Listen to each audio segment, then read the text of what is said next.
السلام عليكم ورحمة الله وبركاته. أعوذ بالله من الشيطان الرجيم. بسم الله الرحمن الرحيم. يا أيها الذين آمنوا لا تكونوا كالذين كفروا وقالوا لإخوانهم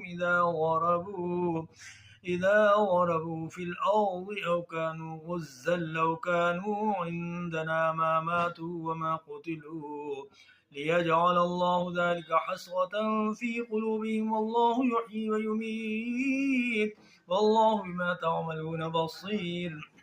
ولئن قتلتم في سبيل الله أو متم لمغفرة من الله ورحمة خير مما يجمعون.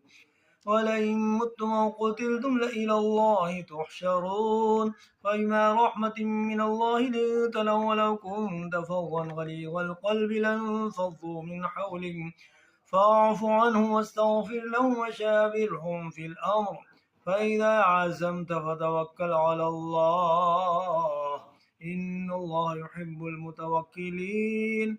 إن ينصركم الله فلا غالب لكم وإن يخذلكم فمن ذا الذي ينصركم من بعده وعلى الله فليتوكل المؤمنون.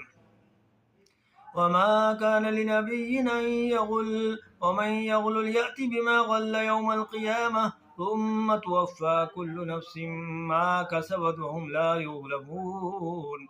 أفمن اتبع رضوان الله كمن باء بسخط من الله ومأواه جهنم وبئس المصير.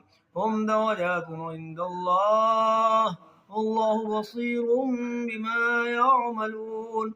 لقد من الله على المؤمنين إذ بعث فيهم رسولا من أنفسهم يتلو عليهم آياته ويزكيهم ويعلمهم الكتاب والحكمة وإن كانوا من قبل لفي ضلال مبين.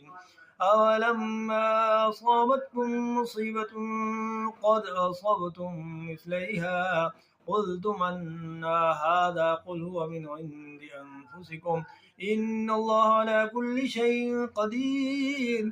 وما أصابكم يوم التقى الجمعان فبإذن الله وليعلم الذين نافقوا وقيل لهم تعالوا قاتلوا في سبيل الله أو ادفعوا قالوا لو نعلم قتالا لاتبعناكم هم للكفر يومئذ أقرب منهم للإيمان يقولون بأفواههم ما ليس في قلوبهم والله أعلم بما يكتمون.